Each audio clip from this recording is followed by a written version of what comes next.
Kedudukan Presiden Parti Kesejahteraan Demokratik Masyarakat antara fokus dari negeri di bawah bayu. Laporannya langsung bersama Elisa Daulus di Kota Kinabalu. Silakan Anne.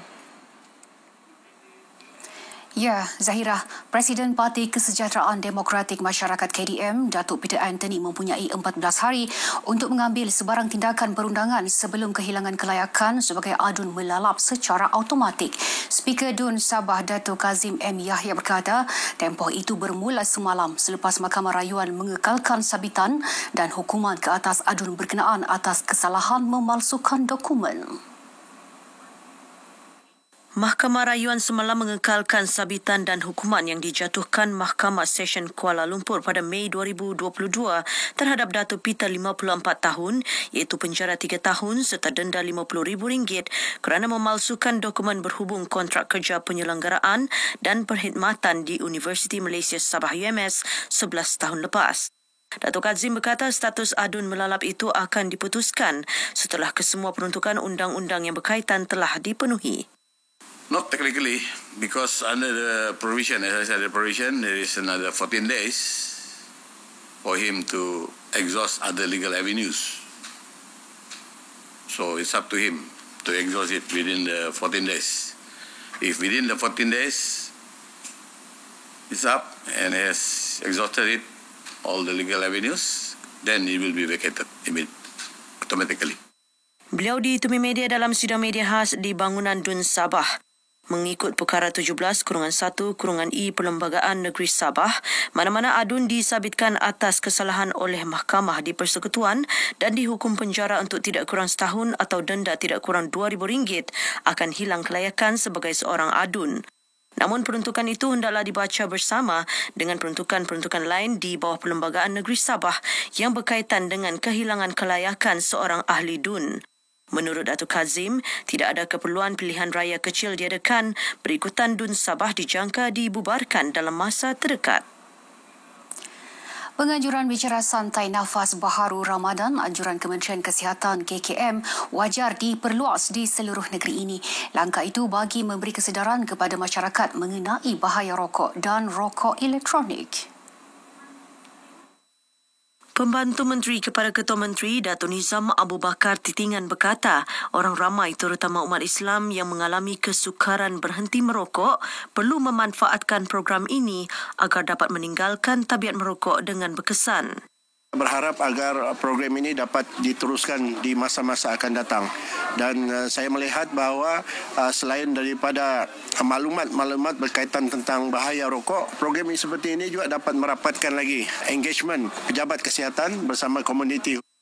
Beliau yang juga adun APAS menyatakan demikian selepas merasmikan program bicara santai nafas baharu Ramadan di Masjid Al-Munawarah PPR Taman Sri Titingan Tawau. Sementara itu, Pegawai Kesihatan Kawasan PKK Tawau yang juga pakar Perubatan Kesihatan Awam Dr. Syamir Khan Sulaiman berkata, program tahun ketiga di bawah Agenda Nasional Malaysia Sihat Sabah Maju Jaya ini dianjurkan di setiap masjid dan surau pada bulan Ramadan. Alhamdulillah selama yang kita buat ni banyak feedback yang saya dapat ialah banyak yang dapat berhenti sebab kita ambil peluang di bulan Ramadan ni sebab kita tahu masa puasa kan, so ramai orang akan berhenti merokok juga selagi belum berbuka puasa. So dalam masa ni kita mengambil advantage untuk memberikan diorang penerangan supaya dah mereka mengambil jumlah masa yang lama berpuasa ni terus berhenti atau kurangkan dan terus ke arah berhentilah. Sempena program ini turut diadakan bual bicara nafas baharu bermula Ramadan, majlis berbuka puasa, pemeriksaan kesihatan, pameran kesihatan, tazkirah selain solat fardu maghrib dan isyak serta solat sunat tarawih. Pertubuhan Islam seluruh Sabah Usia terus mengukuhkan bidang dakwah, pembangunan sosial dan pendidikan menerusi Pelan Strategik Pembugaran Usia 2.0. Pelan strategik yang akan dilancarkan di jangka 2 bulan akan datang akan memperhalusi dan mengukuhkan 6 teras utama Pelan Strategik Pembugaran Usia 2022-2024. Yang di-Pertua Usia Datuk Sapawi Ahmad berkata, 6 teras utama tersebut antaranya pembangunan semula bangunan usia, penubuhan pusat pembangunan komuniti usia serta pembugaran inisiatif dakwah dan pendidikan usia. Ini termasuklah penjanaan dan peningkatan ekonomi usia, pewujudan sistem pengurusan dan pangkalan data usia serta pemerkasaan pusat latihan dakwah usia. Sistem pengurusan kita akan dipertingkatkan, terutama sekali dalam bidang keahlian, dalam bidang penjanaman dan seterusnya penggunaan digitalisasi dalam semua aspek lah pengurusan, termasuklah dakwah. Sebab itu kita telah pun mengambil keputusan kepada plan strategik pembugaran ini, kita jadikan ia plan strategik pembugaran 2.0. Ini akan kita peralusi dan setelah diperalusi secara detail, kita akan bukukan seumpama inilah.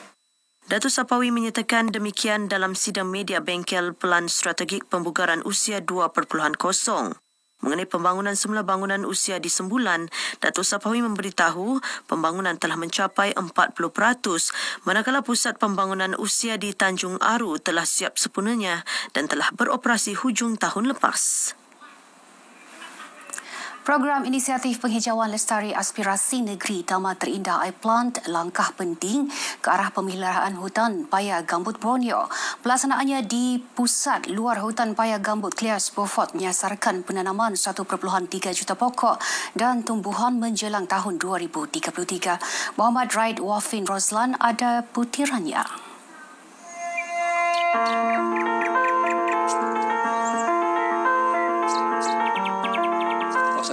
Besar, lebih kurang 3.600 lebih hektar dan di bawah hutan ini dijaga oleh Jabatan Perhutanan dan semua ada dalam sini, pokok-pokok habitat semua ada dalam sini. Jadi ini juga adalah salah satu produk pelancongan di daerah Beaufort lah, khususnya di kawasan Clears.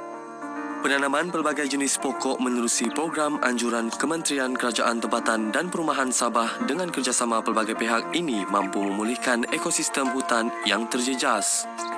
Diharapkan satu hari nanti pokok ini akan tumbuh, membesar dan akan membantu memulihkan ekosistem hutan ini daripada kawasan hutan ini terus terosot. Seperti mana yang kita tahu tanah gambut ini, jika kita biarkan dia terbuka, lama-kelamaan tanah itu akan susut. Inisiatif ni bukan sahaja untuk sesabah, kita juga untuk tunjuk seluruh rakyat Malaysia.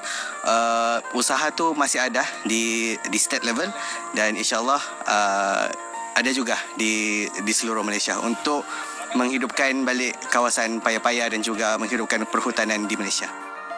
Pusat Luar Hutan Paya Gambut Clears Beaufort ini dikategorikan sebagai tanah lembap.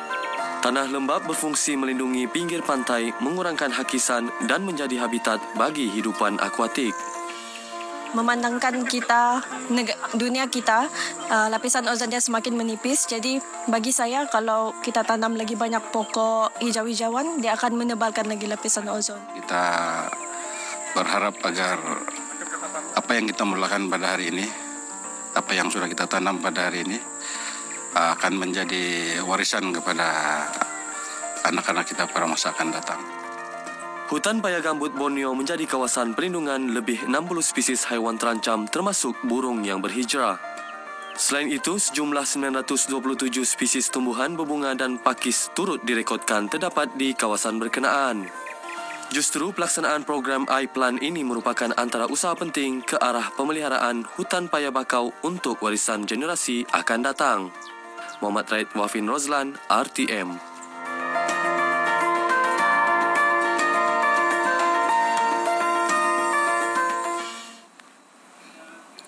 Baik, sekian perkongsian dari negeri di bawah Bayu. Terus ikuti berita wilayah untuk lebih banyak perkembangan semasa dalam negara.